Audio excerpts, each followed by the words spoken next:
नमस्कार. श्री स्वामी समर्थ. उत्कर्ष ज्योतिष चॅनलमध्ये आपल्या सगळ्यांचे स्वागत आहे. दिवाळीचे दिवस हे माता लक्ष्मीच्या सेवेसाठी अतिशय शुभ मानले जातात. म्हणून या दिवसात काय घरी आणावे ज्यामुळे माता लक्ष्मीची कृपा तुमच्या कुटुंबावर राहील. तुमच्या जीवनात जर काही समस्या असतील, मग त्या आर्थिक असोत किंवा कौटुंबिक समस्या असोत, आरोग्याच्या समस्या असोत किंवा मग मानसिक समस्या असोत, व्यवसाय नोकरी संबंधित समस्या असोत किंवा मग कर्जमुक्ती संबंधित समस्या असोत, मुलांच्या समस्या असोत किंवा मग कार्यसिद्धी संबंधित समस्या असोत, मग या सर्व समस्यांवर एकच एक उपाय समोर येतो, तो म्हणजे श्रीयंत्राची उपासना. आणि दिवाळीच्या या दिवसात म्हणजेच धनत्रयोदशीपासून लक्ष्मी पूजनापर्यंतच्या या कालावधीमध्ये लक्ष्मीचे आसन म्हणवल्या जाणाऱ्या या यंत्राची स्थापना आपल्या घरी करावी. या शुभ योगावर तुम्ही जर श्रीयंत्राची स्थापना तुमच्या देवघरात, तिजोरीत किंवा मग नोकरी व्यवसायाच्या ठिकाणी केलीत तर तुमच्या कुटुंबातील सर्व समस्यांचे निवारण होऊन तुम्हाला विशेष असा आशीर्वाद लक्ष्मी मातेचा प्रदान होतो. आणि त्याच अनुषंगाने श्रीयंत्र अतिशय महत्त्वाचे मानले जाते. श्रीयंत्र हे लक्ष्मीचे सर्वाधिक प्रिय असे यंत्र आहे. हे श्रीयंत्र लक्ष्मी प्रदान करणारे यंत्र असेही म्हटले जाते. ऋणमुक्ती करणारे तसेच प्रतिकूल परिस्थितीला अनुकूल बनवणारे हे श्रीयंत्र.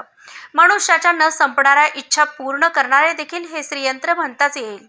श्रीयंत्र हे जीवनाच्या प्रत्येक वळणावर, प्रत्येक संकटातून बाहेर काढण्यासाठी उपयोगी असे यंत्र आहे. मात्र आवश्यकता आहे ती पूर्ण श्रद्धा आणि विश्वासाची. पूर्ण श्रद्धा आणि विश्वास असेल तर आपण श्रीयंत्राची स्थापना आपल्या देवघरात केली किंवा आपल्या व्यवसाय नोकरीच्या ठिकाणी केली तर त्या ठिकाणी तुम्हाला नक्कीच त्याचा फायदा होऊ शकेल. धनाकर्षण शक्ती प्रचंड असलेले हे श्रीयंत्र खरोखरच अतिशय सकारात्मकता घेऊन येते. श्रीयंत्र हे सर्व यंत्रात श्रेष्ठ मानले जाते. यंत्रराज असेही याला म्हटले जाते. माता लक्ष्मी स्वतः सांगतात की श्रीयंत्र माझा आधार आहे. श्रीयंत्रात माझा आत्मा वास करतो. श्रीयंत्रास यंत्रराज असेही म्हटले जाते. जेथे हे श्रीयंत्र तेथे निश्चित लक्ष्मी वास करते. श्रीयंत्र बनवताना काही बिंदू, त्रिकोण, चौकोन, काही त्रिकोणांचा समुदाय, वलय, कमलदल, पाकळ्या या स्वरूपात बनवले जाते. या श्रीयंत्रामध्ये 2816 शक्ती निवास करतात. श्रीयंत्राची पूजा करायची म्हणजे या सर्व शक्तींची पूजा केली जाते. ज्यायोगे फक्त एकटेच श्रीयंत्राचे पूजन केल्याने 2816 देवतांच्या शक्तींचा आशीर्वाद त्या पूजा करणाऱ्या किंवा मनोभावे सेवा करणाऱ्या व्यक्तीला मिळत असतो. म्हणून श्रीयंत्र आपल्या कुटुंबात स्थापन करत असाल, आपल्या देवघरात स्थापन करत असाल तर ते विशेष महत्त्वाचे म्हटले जाते.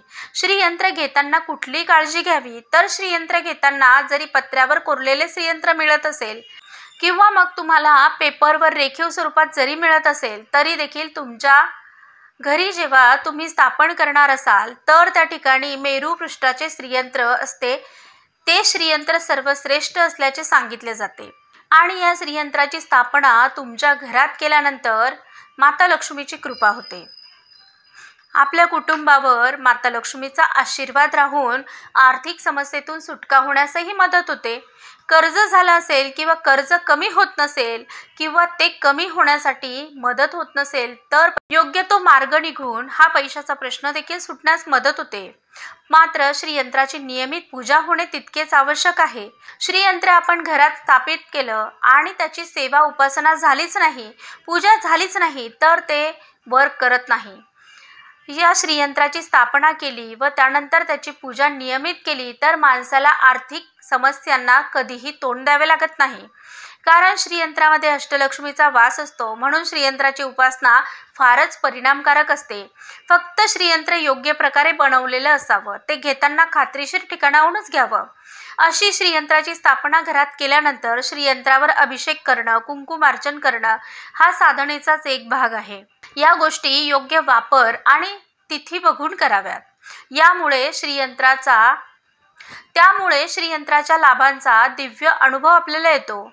श्रीयंत्राच्या या दिव्य अनुभूतीची प्रचिती आपल्याला येते.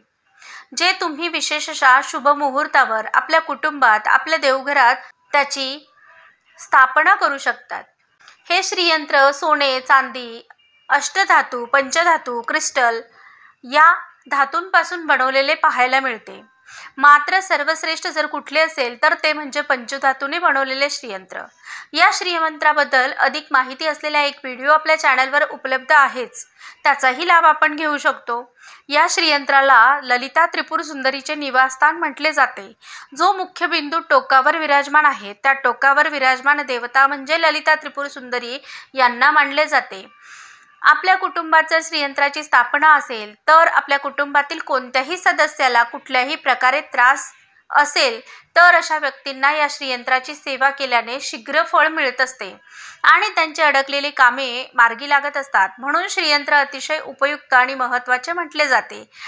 श्रीयंत्राच्या स्थापनेसाठी शुभ मुहूर्त बघताना दिवाळी, लक्ष्मीपूजन, तत्पूर्वी असलेली त्रयोदशी अर्थातच धनत्रयोदशी किंवा पुष्य नक्षत्र, स्वाती नक्षत्र, हस्त नक्षत्र यांना अतिशय महत्त्वाचे मानले जाते। त्यातल्या त्यात धनत्रयोदशीला श्रीयंत्राची स्थापना आपल्या घरात करत असाल तर तो सर्वश्रेष्ठ शुभ संयोग मानला जातो। त्या अनुषंगाने तुम्ही तुमच्या घरात श्रीयंत्राची स्थापना करणार आहात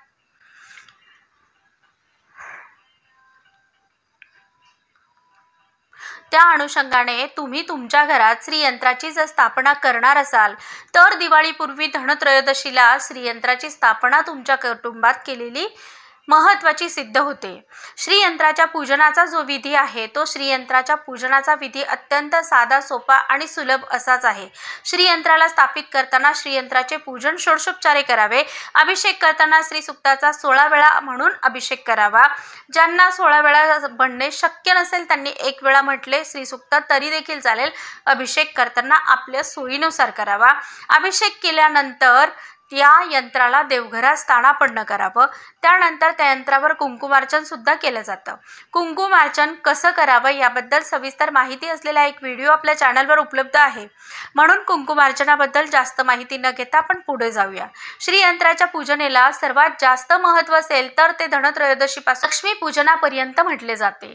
पुराणानुसार या श्रीयंत्राची निर्मितीची कथा सांगितली जाते। त्या कथेनुसार श्रीयंत्राची स्थापना जी आहे ती धनत्रयोदशीच्या दिवशी केली गेली व त्यांचे पूजन करताना या माता लक्ष्मीला आवाहन करण्यात आले आणि मग श्रीयंत्रावर माता लक्ष्मीचा जो निवास आहे तो लक्ष्मी पूजनाच्या दिवशी संध्याकाळी प्रदोष काळात झालेला आहे असे मानले जाते। म्हणून या श्रीयंत्राच्या पूजनाला विशेष महत्त्व दिलेले आहे। आता श्रीयंत्र तुमच्या घरात आणले म्हणजे तुमच्या आर्थिक समस्या पूर्णपणे संपून गेलात का तर कृपया लक्षात घ्यावं, असं कधीही होत नाही। कर्म आपल्या जागी आणि श्रद्धा आपल्या जागी। कर्माला जर श्रद्धेची जोड असेल तर उत्तम प्रगती होण्यापासून कोणीही थांबवू शकत नाही। म्हणून कर्म हे सर्वश्रेष्ठ म्हटले जाते व तितकीच सेवा ही महत्त्वाची म्हटली जाते। म्हणून श्रीयंत्राची सेवा करणारा प्रत्येक सेवेकरी आर्थिकदृष्ट्या सक्षम बनवला जातो। यंत्राला कमळाचे फूल किंवा गुलाबाचे फूल अर्पण करून कमलगट्ट्याची माळ अर्पण करावी व त्यानंतर तुम्ही ज्या काही काम्य सेवा करणार आहेत त्या करू शकतात। महालक्ष्मीचा आशीर्वाद तुमच्या कुळाला मिळावा, कुटुंबाला मिळावा यासाठी तुम्ही श्रीसुक्ताचे पठण करू शकतात। अशा प्रकारे श्रीयंत्र स्थापन करण्याचा जो काही सर्वोत्तम दिवस आहे तो धनत्रयोदशीचा असल्या कारणाने तुम्ही ज्यांच्या घरी श्रीयंत्र नाहीये त्यांनी सगळ्यांनी या दिवशी श्रीयंत्र स्थापन करण्याकडे कल असावा। प्रत्येक श्री स्वामी समर्थ दिंडोरी प्रणित केंद्रात हे श्रीयंत्र उपलब्ध आहे। ते श्रीयंत्र आपण आणून त्याची स्थापना या दिवशी केल्याने आपल्याला त्याचा लाभ संभवतो। वरती सांगितल्याप्रमाणे सगळ्या काही गोष्टींचा लाभ तुम्हाला या योगे मिळणार आहे। व्हिडिओ आवडला असेल तर लाईक आणि शेअर करा। चॅनलवर जर आपण नवीन असाल तर चॅनलला सबस्क्राईब करायला सुद्धा विसरू नका। अशाच नवनवीन माहितीसाठी पुन्हा येणाऱ्या व्हिडिओंना देखील अवश्य बघा।